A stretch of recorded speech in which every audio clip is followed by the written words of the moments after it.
Mobile forensic lab भी दिए जाएं। 75 जनपद हैं प्रदेश में, हर जनपद में हमने 2-2 वैन इस रूप में उपलब्ध करवाए हैं जो साक्ष्य कलेक्ट कर सकें। अब ऐसा नहीं कि कोई व्यक्ति अपराध करेगा,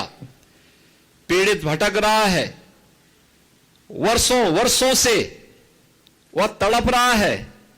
अपराधी मौज मस्ती कर रहा है क्योंकि उसके खिलाफ साक्ष्य नहीं है और इसलिए वह बच निकलता है, लेकिन अब बचेगा नहीं क्योंकि अपराध होने के कुछ ही घंटे के अंदर उसके खिलाफ पुख्ता साक्ष्य होगा और साक्ष्य के साथ साथ लैब भी होगी जहां पे एक्सपर्ट बता देगा कि हां यह इस व्यक्ति से मिलता जुलता है और इस व्यक्ति ने यह अपराध कारित किया है। वह कोई भी इस प्रकार का अपराध हो, कहीं दुष्कर्म के मामले आते हैं, कहीं पे आतंकी घटनाएं घटित होती हैं,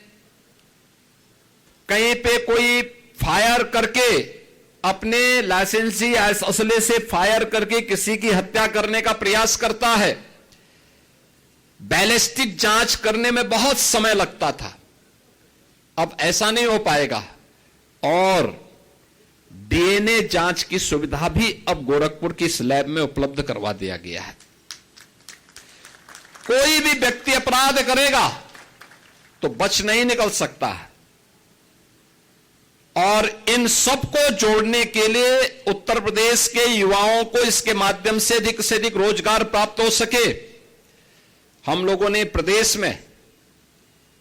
लखनऊ में यूपी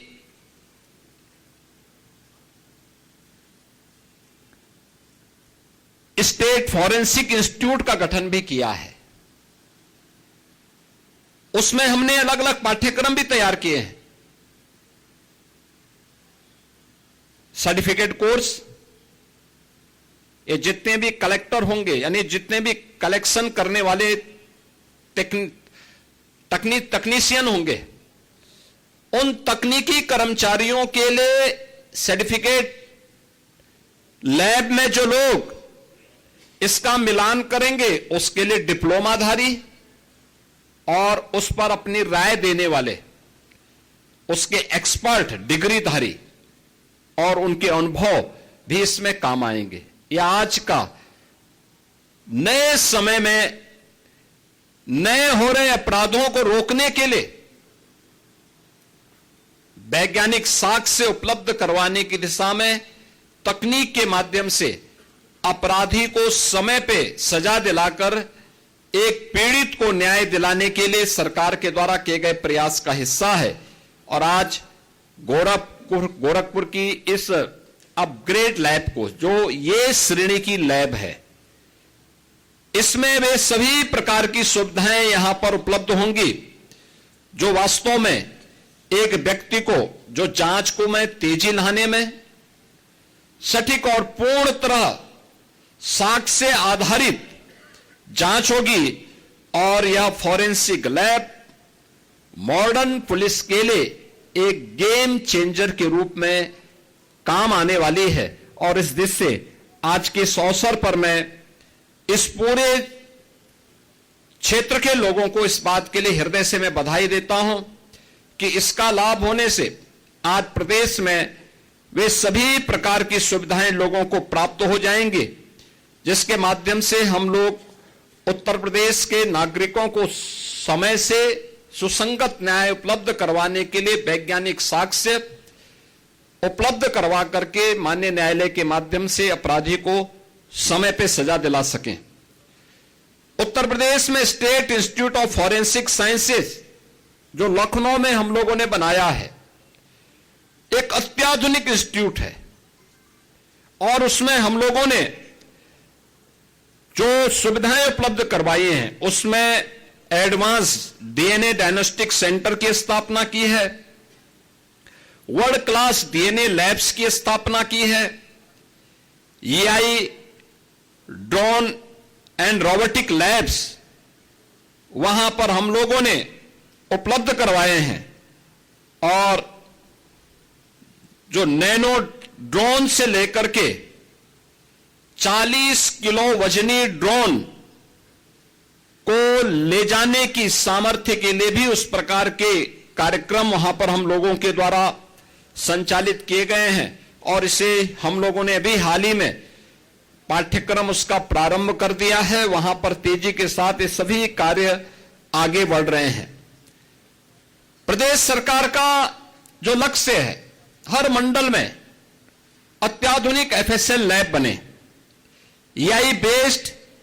फॉरेंसिक एनालिसिस की व्यवस्था प्रदेश के अंदर उपलब्ध हो जाए, साइबर फॉरेंसिक को एक ग्लोबल स्टैंडर्ड तक लेके जाना, डीएनए के परीक्षण की क्षमता को भी कई गुना बढ़ाना और क्राइम साइंस मैनेजमेंट को पूरी तरह वैज्ञानिक बनाने की दिशा में सरकार के द्वारा किए जाने वाले प्रयास का यह हिस्सा है। और जिसमें आज गोरखपुर की इस फॉरेंसिक लैब को आज उद्घाटन किया जा रहा है। मैं इस अवसर पर इस पूरे परिक्षेत्र के नागरिकों को हृदय से बधाई देता हूं, अपनी शुभकामनाएं देता हूं। बहनों और भाइयों, सरकार की जीरो टॉलरेंस की नीति का यह हिस्सा है और जीरो टॉलरेंस की नीति के अंतर्गत सरकार ने जो प्रदेश के अंदर 2017 से ही रूल ऑफ लॉ लागू हो, इसके लिए जो प्रयास प्रारंभ किए, इसके लिए भर्ती की प्रक्रिया को तेजी के साथ आगे बढ़ाने। आप याद करिए, पिछले 8 वर्ष में 2,19,000 केवल भर्ती उत्तर प्रदेश पुलिस में हुई है। 2,19,000, अनुमान करिए 2,19,000 से अधिक पुलिस कार्मिकों की भर्ती उत्तर प्रदेश के अंदर। अभी हाल ही में 60,244 पुलिस कार्मिकों की भर्ती हुई। आप अनुमान करिए, ये 2,19,000, कई राज्यों के पास इतनी फोर्स नहीं और इतना हम लोगों ने 8 वर्ष में भर्ती करके उत्तर प्रदेश के युवाओं के लिए नौकरी की संभावना प्रदेश के अंदर विकसित की। मुझे याद है 2017 में जब हम लोगों को पहली बार प्रदेश में हम लोगों को जब पुलिस की भर्ती करनी थी तो ट्रेनिंग कहां हो, क्योंकि भर्ती एक औपचारिकता नहीं है, इसमें ट्रेनिंग भी आवश्यक है। कहां पे ट्रेनिंग हो, यह एक चैलेंज था। हमारे पास उस समय कुल क्षमता थी 6,000 पुलिस कार्मिकों की ट्रेनिंग की और आज मुझे बताते हुए प्रसन्नता है कि उस समय हमें जब 30,000 की पहली भर्ती हम लोगों ने निकाली थी तो ट्रेनिंग के लिए 2017 में हमें मिलिट्री के, पैरामिलिट्री के ट्रेनिंग सेंटर भी किराए पे लेने पड़े थे और अन्य राज्यों के भी ट्रेनिंग सेंटर किराए पे लेने पड़े थे। लेकिन इस समय हम लोग 60,244 पुलिस कार्मिकों की जो ट्रेनिंग दे रहे हैं, ये 60,244 पुलिस की ट्रेनिंग की क्षमता प्रदेश के अंदर विकसित किए गए ट्रेनिंग सेंटर में ये सभी पुलिस कार्मिक आज के दिन पे ट्रेनिंग ले रहे हैं। यानी ये हमारी क्षमता का विस्तार है कि जिस राज्य में 6,000 पुलिस कार्मिकों को ट्रेनिंग नहीं मिल पा रही थी, आज वहां पे 60,000, यानी हमने 8 वर्ष में इसकी क्षमता को 10 गुने से अधिक बढ़ा करके एक आधुनिक पुलिस के रूप में भी पुलिस के अंदर जो सुविधाएं उपलब्ध होनी चाहिए, केवल कार्य नहीं बल्कि उसके अनुरूप उनकी सुविधा हो। आज भी आप किसी सिटी में जाएंगे, किसी जनपद में जाएंगे, जो सबसे ऊंची बिल्डिंग होगी वह पुलिस के बैरक होंगे, पुलिस कार्मिकों की अवस्थापना सुविधा से जुड़ी हुई होंगे। उत्तर प्रदेश में बहुत दिनों से मांग होती थी एक कार्य के लिए, और होती थी कि कमिश्नरेट सिस्टम प्रदेश के अंदर लागू हो। यानी दशकों से मांग थी, 50 साल पुरानी ये मांग थी। 1970 में पहली बार ये मांग उठी थी, नहीं लागू हो पाई और हम लोगों ने 2020 में इस प्रक्रिया को आगे बढ़ाया। अब तक 7 जिले ऐसे हैं जहां पुलिस कमिश्नरेट सिस्टम हम लागू कर चुके हैं। ये पुलिस की मॉडर्नाइजेशन का उसका एक पार्ट है। सेफ सिटी के लिए 2016 में माननीय उच्चतम न्यायालय ने इसके बारे में देश के सभी राज्यों को आदेशित किया था, लेकिन इस पे अनिर्णय का शिकार बना हुआ था पूरी मशीनरी। हम लोगों ने आकर के आज प्रदेश के अंदर 17 म्युनिसिपल कॉर्पोरेशन को और नोएडा, ग्रेटर नोएडा को सेफ सिटी के रूप में integrated command and control centre के साथ जोड़ते हुए आज 13 लाख से अधिक सीसीटीवी कैमरे लगा करके उस पूरी की व्यवस्था को एकदम सुरक्षित बना दिया है। आज आप देखते होंगे, पहले तो अपराध होता नहीं, लेकिन अगर कहीं छिनैती या लूट की घटना घटित हो गई तो कुछ ही घंटों में अपराधी जेल के शिकंजों में होता है और लंगड़ाता हुआ चलता हुआ दिखाई देता है। यह नया प्रदेश है जो अपराध को स्वीकार नहीं करता है और अपराधियों को यह दिखाने का प्रयास भी करता है कि अगर अपराध किया तो उसकी कीमत उसे चुकानी पड़ेगी। प्रदेश के अंदर पिछली सरकारों ने पीएसी बल को पूरी तरह समाप्त करने की साजिश रची थी। हम लोगों ने उसको फिर से गठित किया। जो 34 कंपनियां समाप्त हो गई थी उसका पुनर्गठन कर दिया। प्रदेश में एसएसएफ को हम लेके आए, स्पेशल सिक्योरिटी फोर्स का गठन, एसडीआरएफ का गठन,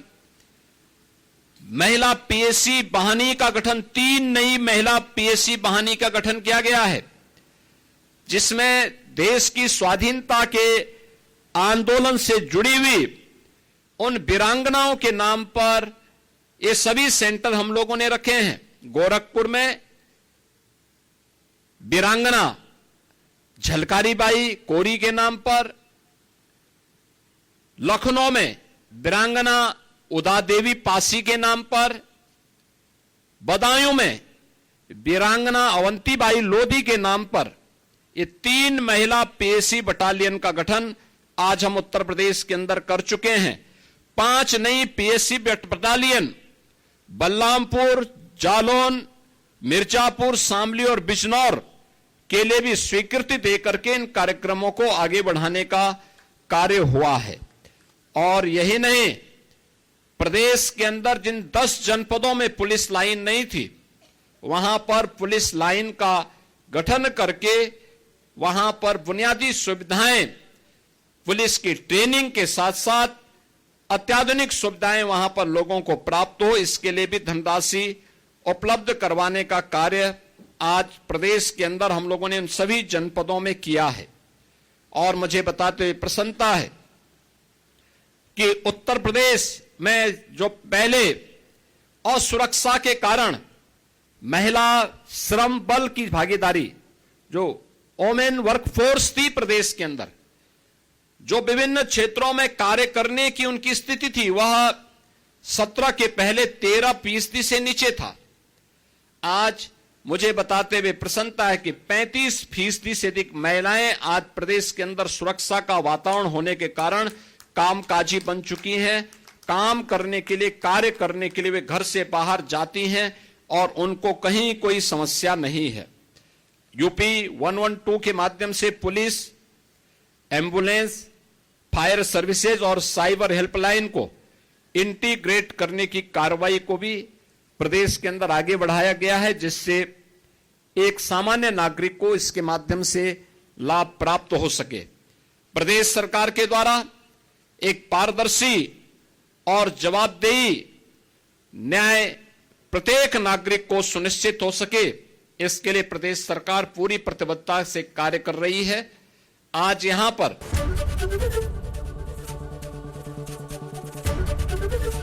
एबीपी गंगा, खबर आपकी, जुबान आपकी।